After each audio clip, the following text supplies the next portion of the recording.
कभी किसी कवि ने अपनी इस धारा का यह गुणगान लिखा होगा।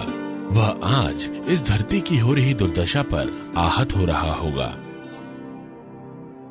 क्यों ना हो, आज समूचा विश्व ग्लोबल वार्मिंग, प्रदूषण जैसी कई समस्याओं पर चिंतित है। कई देश तो मिटने की कगार पर हैं और कईयों की अवस्था इतनी भीषण है कि यह देख इस धरा का क्या होगा, यही चिंता सभी को है।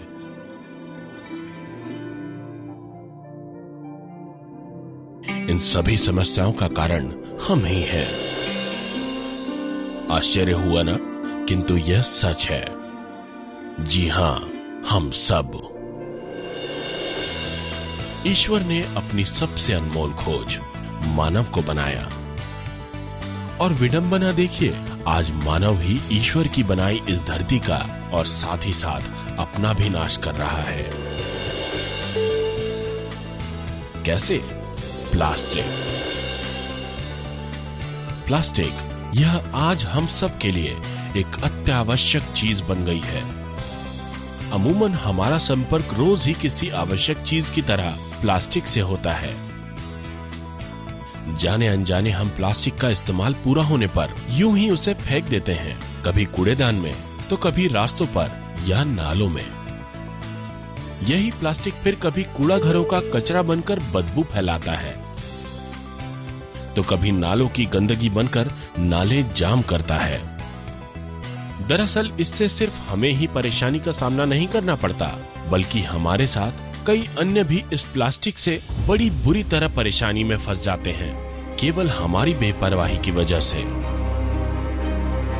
गाय भैंस जैसे जानवर से लेकर पंछी, नदी नालों की मछलियां एवं अन्य प्राणी भी इससे बुरी तरह पीड़ित हैं। साथ ही साथ इससे पर्यावरण को होने वाला नुकसान भी बड़ा गंभीर है। हमारे समंदरों में तो कई किलोमीटर की परतें हैं इस प्लास्टिक की।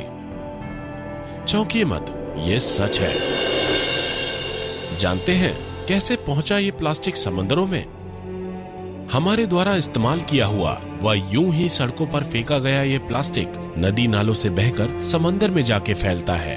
नतीजा समंदर में प्रदूषण, साथ ही साथ समंदर में होने वाले प्राकृतिक वाष्पीकरण में अड़चने, परिणाम बारिश में बदलाव, कहीं सूखा, कहीं ओले, कहीं बेचैन करती गर्मी, कहीं बाढ़ तो कहीं भारी बर्फ। आखिर करे तो क्या करें? कैसे छुटकारा पाएं इस प्लास्टिक के राक्षस से? आखिर क्या इलाज है इस परेशानी का? आसान है। कैसे? इनसे मिलिए। ये है मकरंद पांडरी पांडे। पेशे से एक व्यवसायी हैं, पर समाज के लिए कुछ करने की इच्छा से इन्होंने प्लास्टिक की इस परेशानी से समाज को मुक्ति दिलाने के लिए कदम उठाया है। मकरंद जी प्लास्टिक से हो रहे दुष्परिणामों से समाज को जागरूक करने का कार्य पूरी लगन से कर रहे हैं।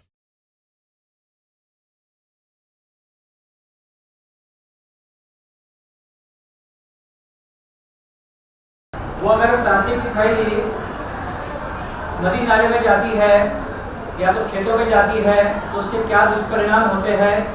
स्वच्छ भारत योजना है, इसके तहत सबको लगता है कुछ तो करना चाहिए। दोनों तीनों समुद्र के अंदर कई किलोमीटर तक प्लास्टिक का एक बहुत बड़ा लेयर तैयार हो गया है। लेंथ और ब्रेड्थ में ऐसा प्लास्टिक का पूरा लेयर समुद्र के ऊपर जमा हो गया है और कई टनों तक वेट उस समुद्र के पानी के ऊपर रहता है।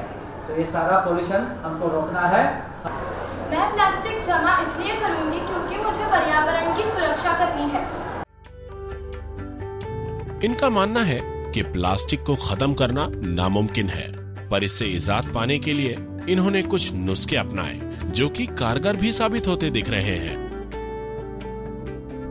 मकरंद जी कभी स्कूल में या ऑफिसेज में जाकर प्लास्टिक के दुष्परिणामों पर मार्गदर्शन करते हैं। हर स्कूल में आज के तारीख में कम से कम 1000 बच्चे तो होते ही है और एक साथ 1000 बच्चों तक ये विषय जाता है और बच्चों को जब बताया जाता है कि आपको महीने भर में अपने घर में आने वाला प्लास्टिक जमा करके रखना है और जो तारीख दी जाएगी उस तारीख को सारे स्कूल के बच्चों ने स्कूल में प्लास्टिक जमा करके लाना है। तो एक ही दिन में 1000 किलो प्लास्टिक जमा हो जाता है। सोचो, नागपुर के इतने सारे स्कूल में अगर एक दिन में 1000 किलो प्लास्टिक जमा होता है तो कई टनों तक प्लास्टिक जो रास्ते पे जाता है और जिससे दुर्गंधी फैलती है, पोल्यूशन बढ़ता है, वो रास्ते पे जाने से रुकता है। और सारे प्लास्टिक को हम जमा करके रिसाइकल इंडस्ट्री को भेजते हैं ताकि वहाँ से उस प्लास्टिक का फिर से उपयोग किया जाता है। कई स्कूल और कार्यालयों ने तो इनको इस समाज हितकारी कार्य में अपना पूरा सहयोग भी दिया है और यह कार्य निरंतर चल रहा है। एक मुख्याध्यापिका होने के नाते मैं ये मेरी जिम्मेदारी मानती हूँ कि मेरे बच्चों में ये इनपुट्स जाएं कि उनको समाज के प्रति उनकी क्या जिम्मेदारियाँ हैं, और इसके लिए हम अनेक उपक्रम जो स्कूल में चलाते हैं उसमें से एक है प्लास्टिक का विनियोग। उसके लिए हमने प्लास्टिक कलेक्शन किया है स्कूल में और उसको रिसाइकलिंग के लिए वो इंडस्ट्री के लिए भेजा है। इसके अलावा और भी कई उपक्रम स्कूल में हम चलाते हैं। मकरंद जी के आह्वान पर कई स्कूल के बच्चे अपने घरों से प्लास्टिक जमा कर लाते हैं और जमा किया हुआ प्लास्टिक रिसाइकलिंग के लिए भेजा जाता है। आज हमारा दिन प्लास्टिक से शुरू होता है। यही से हमारा और प्लास्टिक का रिश्ता जुड़ता है। फिर compost box, tiffin box, raincoat, यहाँ तक कि भोजन और खाने को सुरक्षित रखने के लिए भी प्लास्टिक का उपयोग किया जाता है। साइकिल की गार्ड, कार का डैशबोर्ड, यहाँ तक कि एरोप्लेन में भी प्लास्टिक का बहुत उपयोग होता है। प्लास्टिक का उपयोग तथा उसके डिस्पोजल के लिए हमें 3 R को ध्यान में रखना चाहिए: रिड्यूस, रीयूज और रिसाइकल। अन्यथा वो दिन दूर नहीं जिस दिन जमीन से सब्जी के एवज में प्लास्टिक की थैली निकलेगी। हमारे स्कूल में भी हम बहुत सारे ऐसे कार्यक्रम लेते हैं जिससे प्लास्टिक का कम से कम उपयोग हो सके। ऐसे उपक्रम हमने बच्चों को करने लगाए, जैसे कि प्लास्टिक के बदले हम पेपर की बैग्स बनाएं। इससे मिलने वाली राशि का फिर स्कूल द्वारा बच्चों के लिए ही इस्तेमाल होता है, यानी हुआ ना आम के आम और गुठलियों के दाम। प्लास्टिक की इस परेशानी से निपटने के लिए 3 तरीके हैं: रिड्यूस, रीयूज, रिसाइकल। पहला, रिड्यूस। प्लास्टिक का अत्यधिक मात्रा में हो रहा उपयोग कम करें। दूसरा, रीयूज। इस्तेमाल किए गए प्लास्टिक का पुनः उपयोग करें। तीसरा, रिसाइकल। अनचाहे प्लास्टिक का प्रक्रिया कर पुनः नए उत्पादों द्वारा उपयोग करें। प्लास्टिक से निजात पाने के लिए हमें अंधाधुंध होने वाले प्लास्टिक के उपयोग पर नियंत्रण लाना होगा। कैसे संभव है ये? अंग्रेजी में एक मशहूर कहावत है, चैरिटी बिगिंस एट होम। इसके अनुसार उपाय हम अपने घर से ही शुरू कर सकते हैं। कैसे? अक्सर खरीदी करते समय हम घर से कपड़े की थैली लेकर जा सकते हैं, बजाय इसके कि प्लास्टिक की थैलियां मांगे। इससे प्लास्टिक के इस्तेमाल पर नियंत्रण लाया जा सकता है। दूसरा तरीका, उपयोग में आने वाली प्लास्टिक की थैलियां आदि को बजाय कूड़े में फेंकने के हम बार बार इस्तेमाल कर सकते हैं। जैसे हर सुबह दूध की थैलियां हम धोकर और साफ कर पुनः इस्तेमाल कर सकते हैं।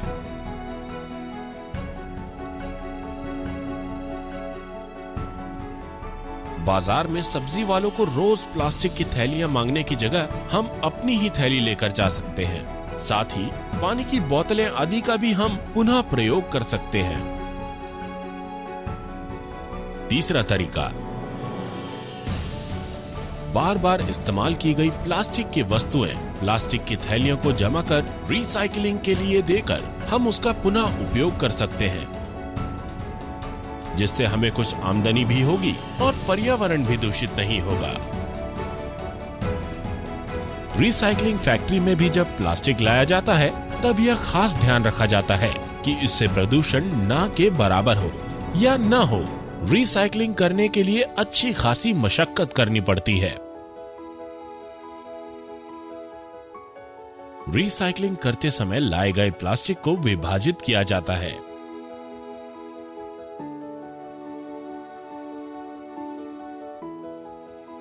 उसको पिघालकर उसके ग्रैन्यूल्स यानी छोटी छोटी गोली बनाई जाती है।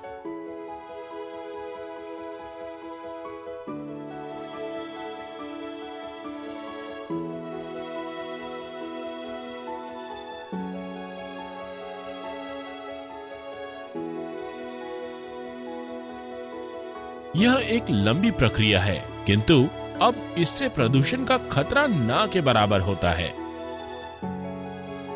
इस तरह बनाए गए ग्रैन्यूल्स का इस्तेमाल कर कई तरह की वस्तुओं का निर्माण किया जाता है। कोई भी प्लास्टिक नुकसानदेह नहीं है। प्लास्टिक के अंदर यूज जो है वो सही ढंग से होना चाहिए।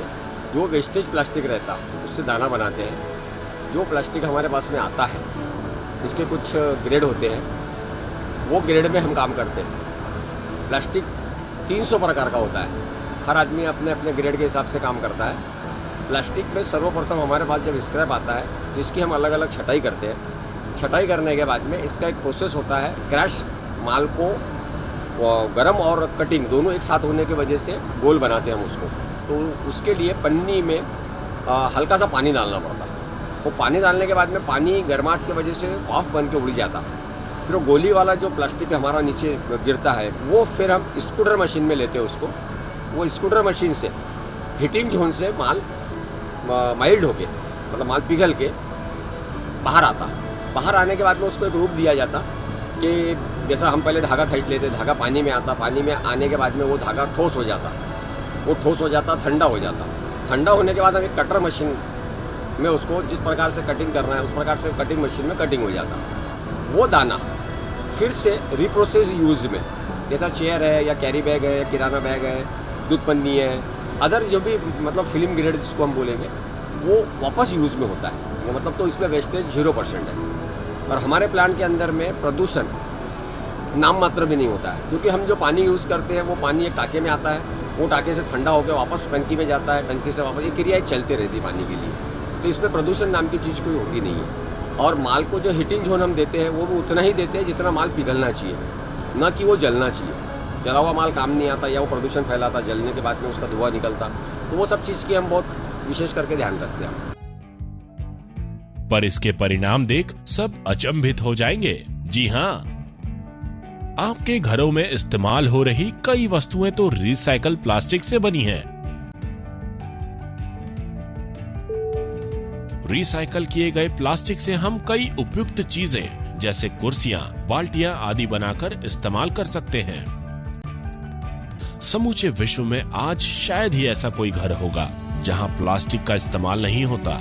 क्या हम उनमें से कुछ घरों तक यह संदेश नहीं पहुंचा सकते? अपने आस पड़ोस के कुछ नागरिकों को इस समस्या के बारे में सचेत नहीं कर सकते? बिल्कुल कर सकते हैं। अगर ऐसा नहीं कर सकते तो किसी दूसरे तरीके से भी आप इस समाज हितकारी कार्य में अपना सहयोग दे सकते हैं। हमें इस पते पर संपर्क करें। अधिक जानकारी हेतु हमें ईमेल द्वारा या फोन पर भी संपर्क किया जा सकता है। बूंद बूंद से बनता है सागर। इसी अनुरूप अगर धीरे धीरे हम सब जागरूक होकर अपनी इस अनमोल धरा को पुनः उसका वैभव प्रदान करने में मदद करें तो निश्चित ही यह धरा पुनः हरी भरी और पावन हो सकती है।